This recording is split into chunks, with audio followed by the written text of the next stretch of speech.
Good evening, travelers. I am your creepy consular.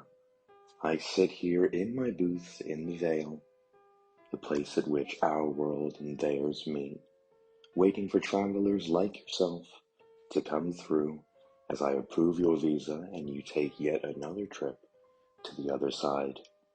Speaking of which, tonight's story is brought to us by Silly Wrongdoer, titled, I Think I Discovered a Worldwide Secret. But remember, heed my advice. If you feel uneasy, or if they notice you, at any point, run, and I will open the veil for you again. You may or may not have heard of the Osiris Shaft. If you haven't, it's a place beneath the Egyptian pyramids where the public can visit. However, what less people know is what's beyond the walls of the shaft. I was with a tour group in the Osiris Shaft. It was amazing. A once-in-a-lifetime experience for most people. But for me, my experience is probably once in a blue moon. Maybe the first experience for anyone. I broke off from the tour group to take some pictures. I wasn't sure if it was allowed or not, but I didn't want to leave empty-handed. The wall that supposedly shielded off more to the public. I headed down that wall, snapping pictures along my way. I came across a section of wall which was different to the rest. It was a different shade of yellow. I looked around and noticed a tiny gap in the bottom corner of the discolored wall. I looked back at the tour group and then into the gap. I carefully placed my camera through the gap and squeezed through after it. I stood up. It was pitch black. I couldn't even tell what was ahead.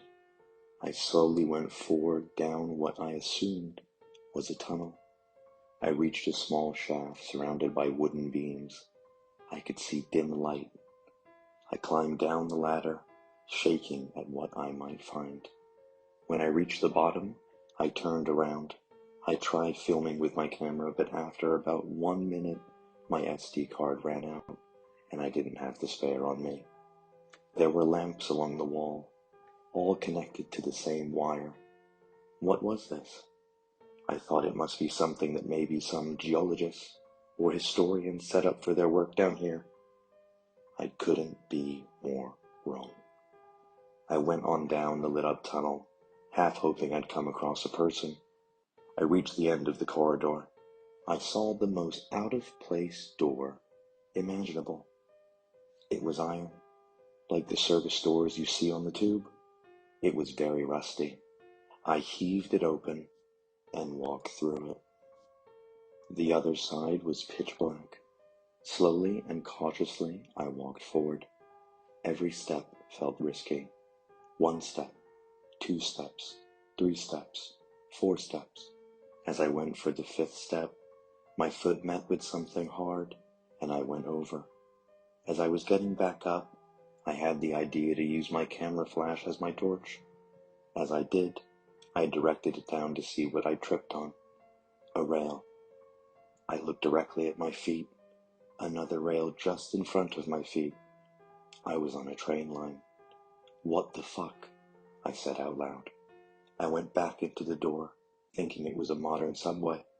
Then I realized it could either be a modern subway or possibly a mine shaft railway with mine carts at the ends. I decided to walk left. I walked slowly, keeping to the left side of the railway. After a while of walking, I suddenly came across something. This is what changed my entire life. A train. It wasn't moving. It looked abandoned. It was silver and looked like the Chicago subway trains. The door and small windows on the front were boarded up with wood. I walked up to the front of the train. I climbed onto the small front step, and with my forearm and elbow, I broke down the wooden board. It fell apart like polystyrene. I walked into the cab. The technology was so advanced. It had a massive GPS system to the right-hand side. I couldn't be sure if it was modern or not some sort of advanced technology from Egyptian times. I went over to the massive GPS system. It was a map that looked like it glowed. What I assume were stations marked on the GPS were all in hieroglyphics. What the hell had I discovered? I busted down the next wooden board that led from the cab into the rest of the train. The carriages were so different on the inside. The decoration down the walls, above and below the windows, was amazing. There were pictures of pharaohs on all the seats, and they appeared every meter or two along the top wall. In my mind, I still couldn't escape what I was seeing. This is history that was widely covered up. But why? I carried on down the train. The doors were even decorated too. I eventually found a missing door and jumped through that. I walked the way I was walking before, on the left of the train. Suddenly, I reached the station. It was so different to the kinds of things we had. The layout was somewhat similar to the tube stations.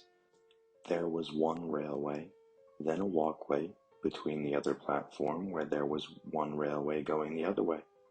The station seemed abandoned for sure, but was it an old part of a still in use station? I went up a set of stairs which were decorated with the same designs again. I reached the top, and it was walled off. They'd completely sealed it. However, it didn't stop me from hearing the faint voices on the other side. Wherever I was, a certain life form lived here. Humans? Possibly. Alien forms? Equally possible. I backed up down the stairs and jumped onto the same railway as the one before. I had to keep exploring.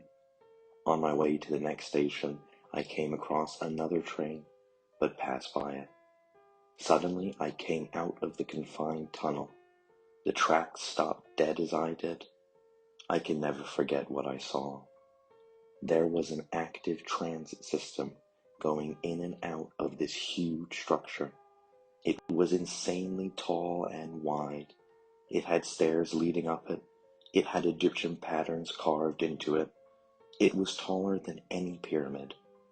Suddenly, I was hit with the crippling feeling of being watched by lots of other, life forms. This definitely wasn't human. The feeling grew, so I turned and legged it back down the tunnel. I could hear something behind me. I passed the second train, then the station. Eventually, I reached the first train. Not far to go. I reached the open metal door and ran in. As I was closing it, I saw white glowing eyes running at me at inhuman speed. I slammed the door shut before I could get in and sprinted back into the Osiris shaft. As for me, I'm never trusting anyone again.